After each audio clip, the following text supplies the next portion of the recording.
आज विश्व आदिवासी दिवस है और छत्तीसगढ़ में भी सर्व आदिवासी समाज आज आदिवासी दिवस को यहाँ मनाने के लिए एकत्रित हुए हैं। एक बड़ा सम्मेलन आज इंडोर स्टेडियम में किया जा रहा है। हमारे साथ बीएस रावटे जी हैं, उनसे जानेंगे कि आखिर सर्व आदिवासी समाज जो आज रैली निकालने जा रहा है सर, और आज आप लोग एक बड़ा सम्मेलन कर रहे हैं, आखिर ये सम्मेलन किस प्रकार का सम्मेलन रहेगा और कितने लोग यहाँ पर एकत्रित होने वाले हैं?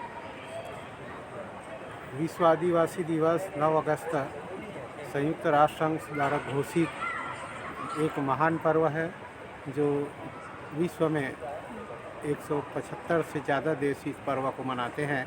उस सिलसिले में हम लोग आज विश्व आदिवासी दिवस छत्तीसगढ़ में मना रहे हैं।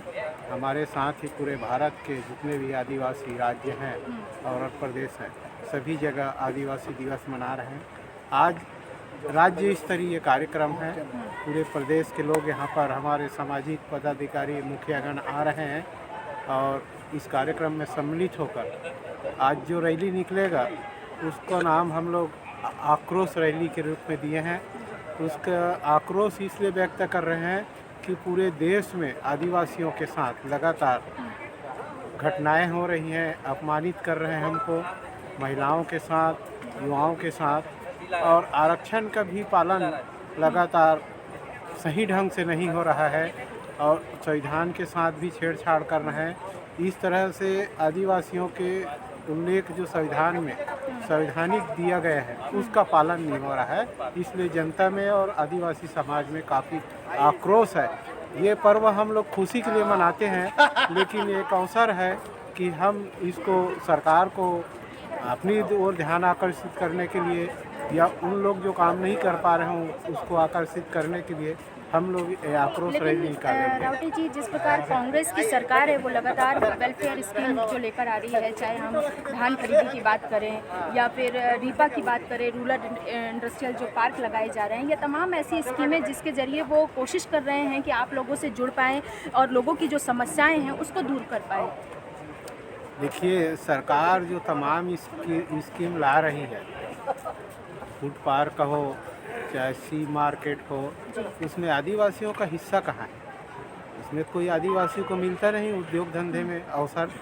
दूसरा, जो संविधान में लिखे अधिकार को छत्तीसगढ़ बनने के बाद हमको नहीं मिल रहा है, तो उसका आशय क्या समझे हम लोग। और लगभग 1.5 लाख पद 2012 तक आदिवासियों को कम मिला।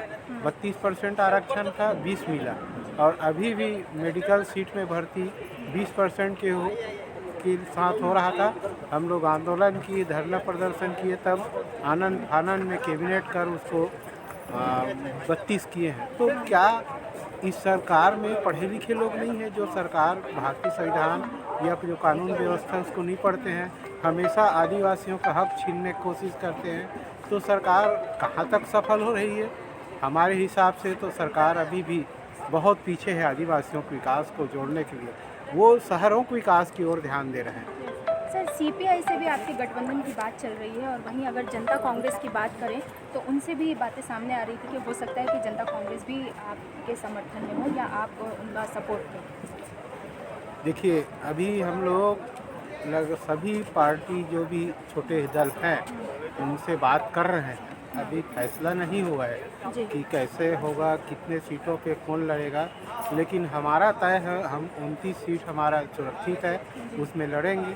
और जहाँ पर हमारे 30 से 40, 50, 60% आदिवासी वोटर है, वैसे 20 से 25 सीट पर भी हम लोग अपना कैंडिडेट खड़े करेंगे। और अभी दिनांक 5 तारीख को सर्व छत्तीसगढ़िया मंच से भी बातचीत हुई है और सर्व छत्तीसगढ़िया समाज आदि छत्तीसगढ़ समाज ने घोषणा किया है कि हम बाकी सीटों पर हम लोग प्रत्याशी देंगे करके और साथ मिलकर काम करेंगे। रावटे सर, अगर बस्तर में देखें तो बीजेपी जिस प्रकार से धर्मांतरण का मुद्दा हो या तमाम ऐसे मुद्दे जिनको लेकर आक्रोश व्यक्त कर रही है और अभी भी ये मुद्दे जो हैं वहाँ पर बने हुए हैं, इस पर आप लोगों का क्या रिएक्शन रहेगा? देखिए, कांग्रेस हो या बीजेपी की सरकार, दोनों आदिवासियों को लूटने का काम कर रही है। इसका उदाहरण ये है कि जब बीजेपी की सरकार थी, आरक्षण पूरा नहीं दिया, सलवार जुलूम चढ़ा के जो 3 लाख लोग प्रदेश से बाहर गए उसको आज तक वापस नहीं लाए और यहाँ पर जो बाहरी आदमी है उसको ला के बसाते हैं। ये कहाँ का न्याय है। दूसरा 600 गांव उजाड़े हैं। कल ही हम लोग तो जान रहे थे, लेकिन कल कांग्रेस के प्रदेश अध्यक्ष ने कहा है 600 गांव उजाड़े हैं। तो मैं उन लोगों से ही पूछना चाहता हूँ कि 600 गांव जो बस्तर में अकेले उजड़े हैं, उसको 4 साल 5 साल में शासन में आपने कितने को बसाया? इसका कोई आंकड़े नहीं है। दूसरा, ये बहुत ज़ोर ज़ोर से चिल्ला के बोलते हैं कि हम निर्दोष आदिवासी जो जेल में बंद है उसको हम मुक्त कर रहे हैं, तो उसका लिस्ट प्रकाशन करें। अभी तक तो कितने लोगों को छूट दिए हैं जेल से, उसका लिस्ट प्रकाशन नहीं किया है। तीसरा, इनके खुद के नेताओं की झीरम घाटी में शहीद हुए हैं, उनकी जांच आज तक सरकार नहीं कर पाई। 4 साल हो गए। बीजेपी का नहीं कि ये समझ आता है, कांग्रेस की सरकार भी जांच नहीं कर पाई है, ये दुर्भाग्यजनक है। दूसरा सबसे बड़ा सवाल बस्तर और सरगुजा को लेकर है कि वहाँ पर जो कई घटनाएं हुई हैं, जैसे सारकेगुड़ा, ये तो मणिपुर से ज़्यादा बड़ा घटना है, जहाँ प्रशिक्षित फोर्स ने महिलाओं के साथ अत्याचार किए। मैं उन जो पेपर में छपा था उनकी क्रिया को यहाँ व्यक्त नहीं कर सकता अपने शब्दों में, लेकिन वो घृणित कार्य किए, उसकी रिपोर्ट आ गई है। ताड़मेटला, एलर्टमेटा, गोमपाल, ये सब की रिपोर्ट आ चुकी है, लेकिन प्रकाशन क्यों नहीं हो रहा है और दोषी अधिकारियों पर कार्रवाई क्यों नहीं हो रही? इन मुद्दों को देखने से ऐसा लगता है कि आदिवासियों को सिर्फ स्कीम बना के बुलावे में ला रहे हैं। तो स्कीम से आदिवासियों को कोई फ़ायदा नहीं है। और स्कीम ऐसा बनाना चाहिए, जब 100 साल पहले बाबा साहब अम्बेडकर को राजा महाराजाओं ने पढ़ने के लिए विदेश भेजा।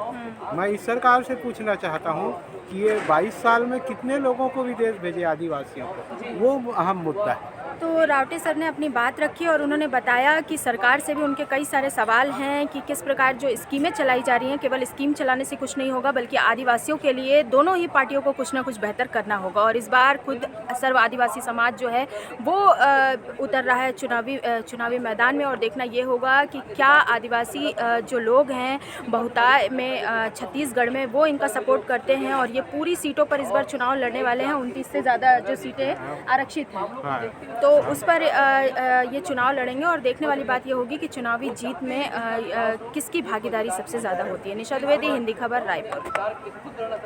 चलिए, धन्यवाद।